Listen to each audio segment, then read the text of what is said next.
Morning, Kindlech. Here to God willing record Os Hey, the 5th chapter of the Maimer Kimei Tzeischa Eretz Yisrael Moreinu Niflahos from like the days I took you out of Egypt, I will show you wonders from Shin Lamed Ches, which is 1978. Now we're actually starting in the 5th chapter today, because this is where I'm holding. God willing, we will go back and record the first 4 chapters so you can have a complete Maimer. And we did put up Likutei Torah Mitzvah, most of the Maimer, and God willing, we're going to go back and put in the one missing piece. Working on an introductory video on something to make everybody happy. Anyway, learning to bind our souls to God, give pleasure to God, hasten redemption, and reveal the Rebbe's Malchus, and hopefully reveal him fully. We want the Rebbe now. We want him fully revealed, open and honest, in a clear, open way that everyone can see him. We don't care that he's more powerful the way he is now, that he can be everywhere all at once and take over anybody he likes, but we want to see him and hug him and give him a big kiss. Anyway, but what he wants is for us to do his work, which is spread out the well springs and let people know about Torah and mitzvahs and the greatness of God, and how much happier they'll be if they connect to God and do his will. And I want them to know about his greatness, the Rebbe's greatness. Alright, so what do you call an alligator in a vest? He's an investigator. What have we been talking about up till now is a lot of comparison of the verses between the Exodus of Egypt and the future redemption. Like the headline of the Maimer is, like the days that took you out of Egypt, I will show you wonders. Now there's a question, is it going to be greater wonders, lesser wonders? Which one's the big one, which one's the little one? So Bekitzer, I'm going to say from other learning, the wonders of the future redemption are much, much greater, and there's questions we could ask about that, and we'll hopefully develop them in the earlier chapters. Depending on how you look at the verses, it could actually look like the wonders of Egypt were greater, and these ones are just like it. Comparison, a little less. I'm going to tell you in advance, I think the conclusion is going to be more.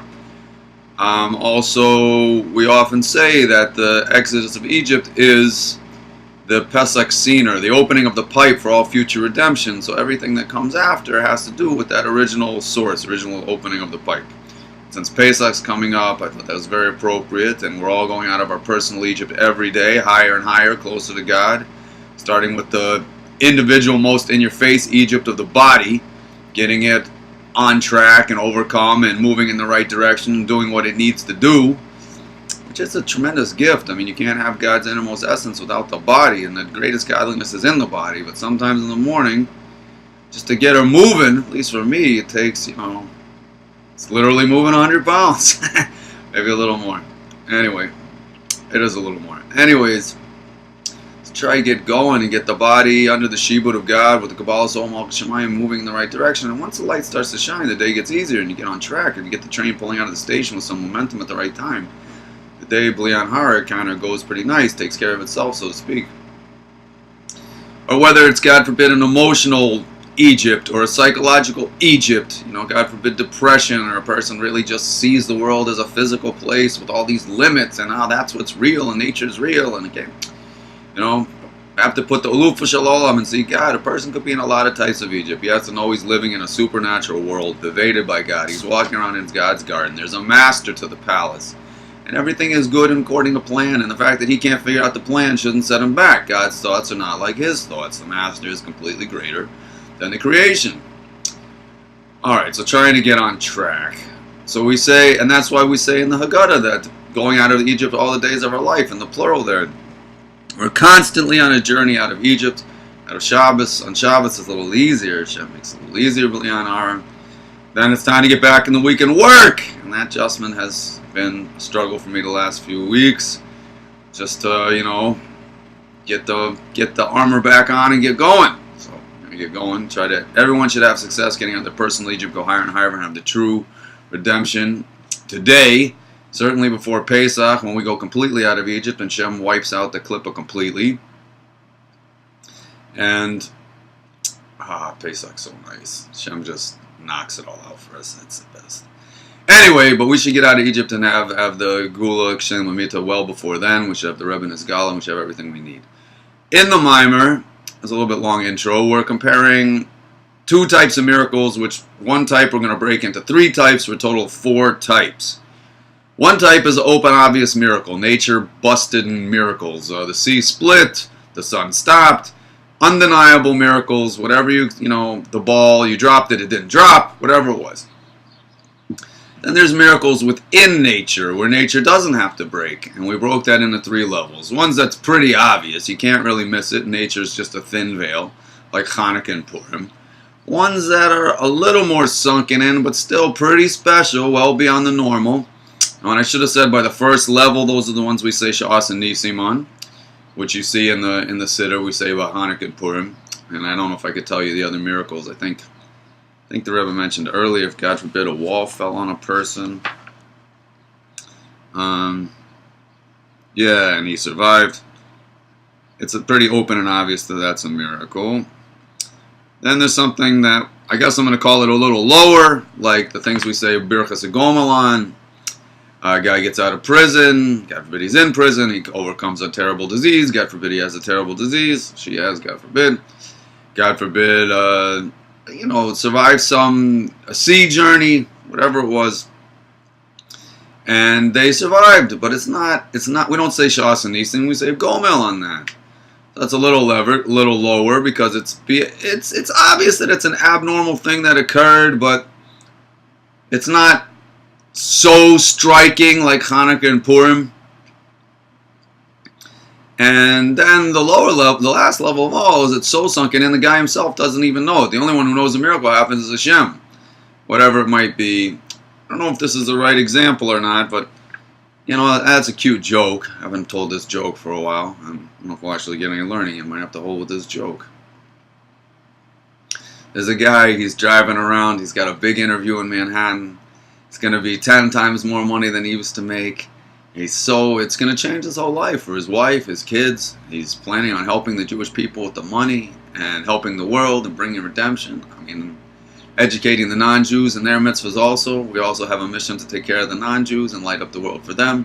And interestingly, they want they want the Jews to be strong in Torah and mitzvahs. You see often on Messiah and the non-Jews encouraging the Jews to do mitzvahs. It's unbelievable. Used to be, God forbid, talk of the opposite.